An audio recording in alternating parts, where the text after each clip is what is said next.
Hello, my self doctor Ranveer.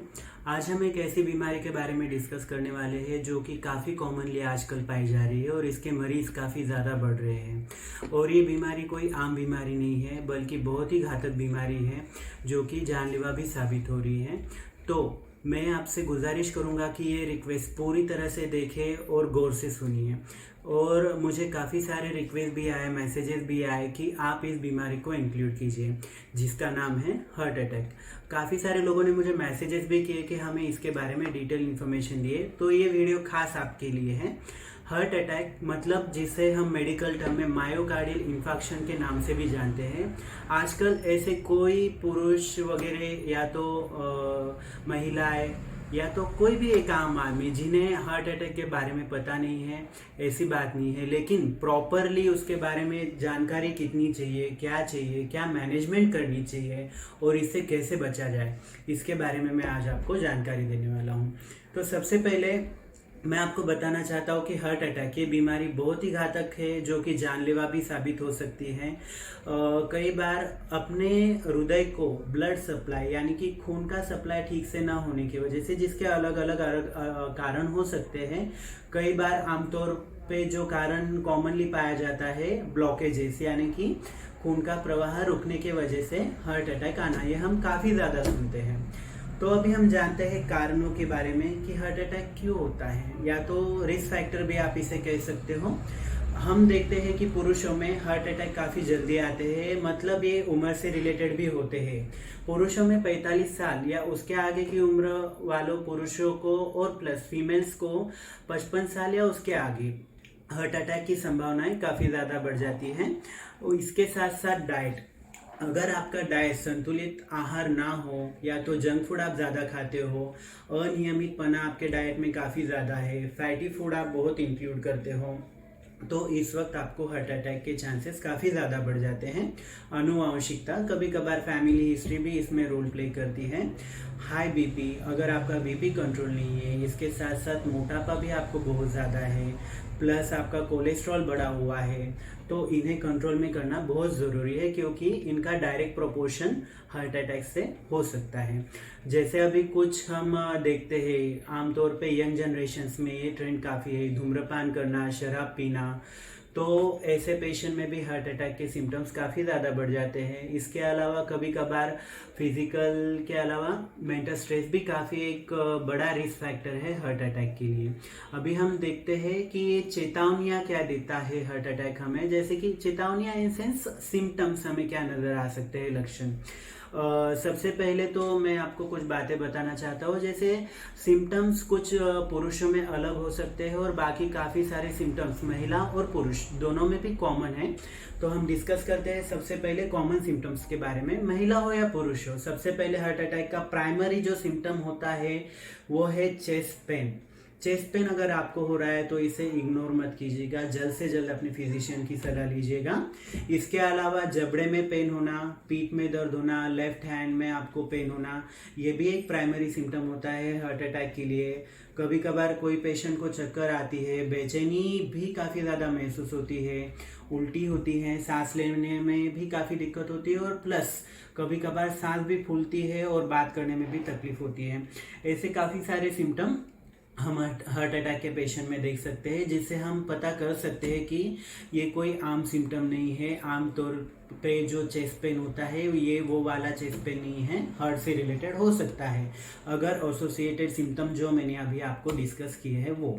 पुरुषों में 3 प्रमुख कारण, सबसे पहले मैं आपको बता दूं, जो मैं अभी सिम्टम बताने वाला हूं ये होने ही चाहिए, या तो ये सिम्टम अगर आप में नजर आ रहे हैं तो ये हार्ट से ही रिलेटेड है। इसका मतलब ये नहीं है, ये सिर्फ टेंटेटिव है, मतलब कि ऐसे सिम्टम हो सकते हैं जिसे आप निग्लेक्ट ना करें। तो सबसे पहले 3 अलग अलग सिम्टम में से मैं पहला सिम्टम आपको बताता हूँ। लगातार खर्राटे लेना, जब हमारे बॉडी में ऑक्सीजन की कमी होती है और उस वक्त हम लगातार खर्राटे लेते हैं, ये भी एक सिम्टम हो सकता है। उसके अलावा जब आप टहलने जाते हो तो आपके पैरों में दर्द महसूस होना या खिंचावट महसूस होना, कभी कभार पेट दर्द, या तो उसके अलावा ऊपर के साइड में पीठ में आपके दर्द होना, ऐसे भी कोई और सिम्टम पुरुषों में अलग तरीके से पाए जा सकते हैं। अभी हम डिस्कस करेंगे रिस्क फैक्टर्स के बारे में, मतलब इस बारे में जानकारी लेंगे कि हार्ट अटैक किस वजह से ज़्यादा बढ़ने के चांसेस हैं। सबसे पहले इसमें आता है असंतुलित आहार, इसके अलावा एक्सरसाइजेस ठीक से ना करना, प्लस जन्म से ही आपको कोई अगर हार्ट से रिलेटेड बीमारी हो, high blood sugar, high blood pressure, ऐसी बीमारियां ऑलरेडी आपको है, या तो कोई बुरी आदत है जैसे शराब का, धूम्रपान का सेवन होना, स्ट्रेस फैक्टर, मानसिक तनाव, या तो और कोई रिलेटेड प्रॉब्लम्स जिससे आपको हार्ट अटैक के सिम्टम ज़्यादा बढ़ सकते हैं। प्लस अगर पुरुषों की उम्र 45 साल से ज़्यादा या महिलाओं की उम्र 55 साल से ज़्यादा हो तो इनमें भी हार्ट अटैक के सिम्टम ज़्यादा आने के चांसेस हमें नज़र आते हैं। हार्ट अटैक की जो रिस्क है ये हमारे डाइट पर भी निर्भर करती है। अगर हम ज़्यादा फैटी डाइट इंक्लूड कर रहे हैं या तो खाने में ज़्यादा नमक इंक्लूड कर रहे हैं तो ऐसे वक्त भी हार्ट अटैक के चांसेस बढ़ सकते हैं। अगर आपको मोटापा है यानी कि आपका वजन कॉन्स्टेंटली बढ़ रहा है या कोलेस्ट्रॉल भी बढ़ रहा है तो ऐसे वक्त हार्ट अटैक के सिम्टम बढ़ने के काफ़ी ज़्यादा चांसेस होते हैं।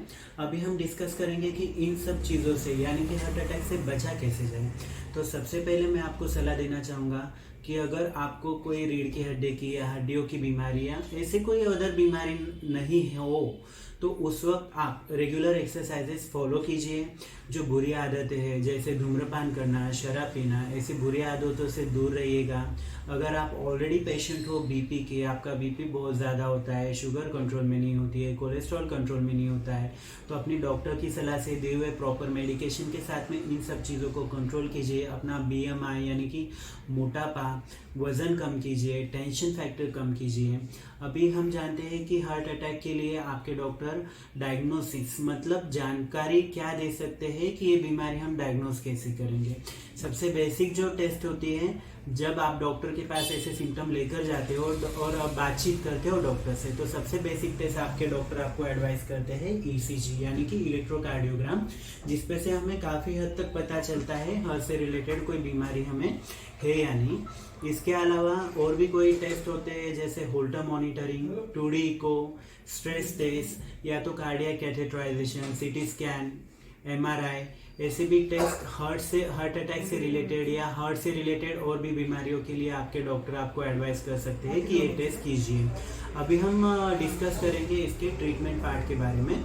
ट्रीटमेंट जो होते हैं ये अपने दिल से ना लेते हुए या तो फिर अपने मन से कोई गोली परचेस ना करते हुए अपने डॉक्टर की सलाह से गोली लीजिए।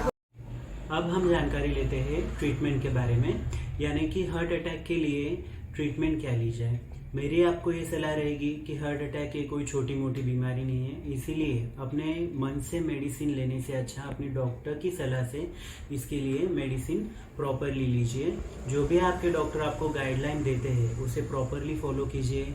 जो भी आपको ट्रीटमेंट या मेडिसिन देंगे उन्हें प्रॉपरली लीजिए और फॉलो प्रॉपरली रखिएगा, क्योंकि ये हार्ट अटैक कोई छोटी मोटी बीमारी ना हो सकते हुए एक घातक बीमारी बन सकती है।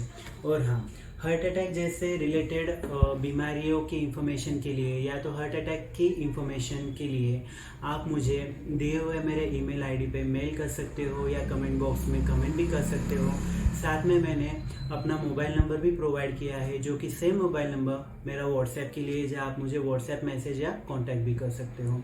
ऐसे ही रिलेटेड मोर इन्फॉर्मेशन के लिए मेरे यूट्यूब चैनल को सब्सक्राइब, लाइक, शेयर करना ना भूलिएगा। और हाँ, साथ ही स्टे ट्यून्ड, स्टे हेल्दी।